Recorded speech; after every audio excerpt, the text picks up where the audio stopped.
बकिया video देखने से पहले वीडियो को लाइक करें, राहम टीवी चैनल को सब्सक्राइब करें और बेल आइकन पर क्लिक करें। शुक्रिया। काब इब्न उजर रज़ी अल्लाह तआला की रिवायत है, फरमाते हैं कि रसूलुल्लाह सल्लल्लाहु अलैहि वसल्लम एक मरतबा खुतबे के लिए तशरीफ़ लाए। पहली सीढ़ी पर कदम रखा, फरमाया आमीन। दूसरी सीढ़ी पर कदम रखा, फरमाया आमीन। तीसरी सीढ़ी पर कदम रखा, फरमाया आमीन। और उसके बाद खुतबा इरशाद फरमाया। खुतबे से फ़ारिग हुए तो हमारे लिए खिलाफ मामूल बात थी। हमने पूछा, या रसूलल्लाह सल्लल्लाहु अलैहि वसल्लम, आज खिलाफ मामूल आपने 3 मरतबा 3 सीढ़ियों पर आमीन आमीन कहा, खैरियत है, कोई नई बात है? देखो, सहाबा को तजस्सुस होता था, सहाबा पूछते थे। और आपको पता है, पूछने से इल्म आता है, सवाल करने से इल्म आता है। और आज हमें सीखने के लिए सवाल करने की आदत नहीं रही, आज हमें तनकीद करने के लिए सवाल की आदत है। तनकीद के लिए सवाल आज हम करेंगे झट से, अजी मौलवी साहब ये क्या किया आपने, फलां मौलवी साहब तो यूं कर रहे थे। भाई आप सीधा सवाल करेंगे, हजरत ये आपने जो किया क्या इसकी हकीकत क्या है? ये सुन्नत है, ये फ़र्ज़ है, ये हम भी इस पर अमल कर सकते हैं?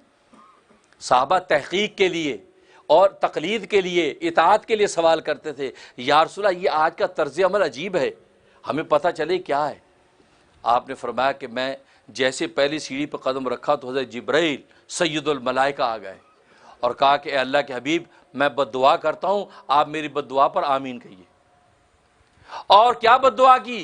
कहा कि हलाक और बर्बाद हो जाए वो शख्स कि जिसको रमज़ान का महीना मिला और रमज़ान के महीने में भी उसके लिए बख्शिश का फैसला न हो सका, फरमाया वो हलाक और बर्बाद हो गया।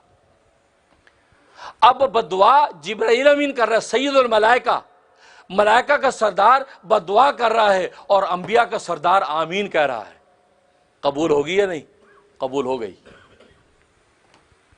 इसलिए कि रमजान के महीने में जहां अल्लाह तबारक व तआला बख्शिश की चादर फैलाए बैठे हैं, आओ तुम इस दामने रहमत के अंदर आ जाओ, फिर भी कोई जालिम नहीं आया, तो फरमाया बस अब गैर रमज़ान के अंदर तो यह अहवाल है ही नहीं अल्लाह की रहमत के, उस वक्त इसकी बख्शिश कैसे हो सकती है? जिसके इस वक्त में खुली कचहरी में इसका मुकदमे में इसका फैसला ना हुआ, तो फिर अब बाद में फैसला होने के सवाल ही नहीं है। इसलिए फरमाया हलाक और बर्बाद। दूसरी सीढ़ी पर कदम रखा तो बद्दुआ की कि हलाक और बर्बाद हो जाए वो शख्स कि जिसने अपने दोनों माँ बाप को बूढ़ा पाया या उनमें किसी एक को बूढ़ा पाया और उसके माँ बाप उसको जन्नत में दाखिल ना कर सके, ये हलाक बर्बाद हो गया। ये बूढ़े माँ बाप ये जन्नत की पोटलियां हैं, दुआओं की पोटलियां हैं। ये सफ़ेद बाल और कमज़ोर घुटने और हाथों में राशा वाले बूढ़े माँ बाप की कदर कर लो। ये जो तुम्हारे लिए अल्लाह से कह के चले जाएंगे वो अल्लाह तबारक व तआला तुम्हारी ज़िंदगी में मंजूर कर लेंगे। इस राज को समझने वालों ने समझ लिया, वो खुश नसीब हो गए। जिन्होंने ये राज ना समझा, जिन नौजवानों ने कहा हमारे घुटने की ताकत, हमारी हाथों की ताकत, हमारी अकल की मेहनत, हमारी तालीम की डिग्रियां, हम बहुत आगे जाएंगे, अब्बा बस आप बुढ़े हो गए, बस आप बैठिए, you are retired please, you from Bangladesh, I am born here, you from Pakistan, backward countries। No, तुम्हें पता ही नहीं है आसमानों पे फैसले क्या हो रहे हैं।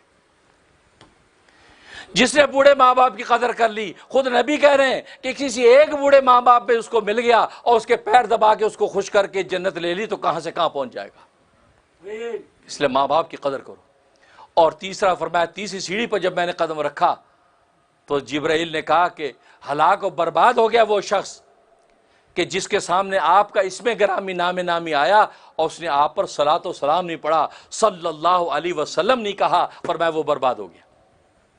इसलिए कि जो अपने मोहसिन को भूल जाए, सरकारे दो आलम सल्लल्लाहु अलैहि वसल्लम मोहसिन है, नबी पाक सल्लल्लाहु अलैहि वसल्लम वो ज़ात हैं कि जिन्होंने हमें अल्लाह का तारुफ करवाया। हम तो अल्लाह को जानते नहीं थे, हमें तो नबी ने बताया कि तुम्हारा खुदा है, तो खुदा से तारुफ करवाने वाले मोहम्मद मुस्तफ़ा है। उसका एहसान मान कर उस पर सलात व सलाम नहीं पड़ता, तो फरमाया ये हलाक और बर्बाद हो जाए। अब इसके लिए कोई जो नजात का राहत का फैसला नहीं हो सकता, क्योंकि अपने मोहसिन को भूल गया।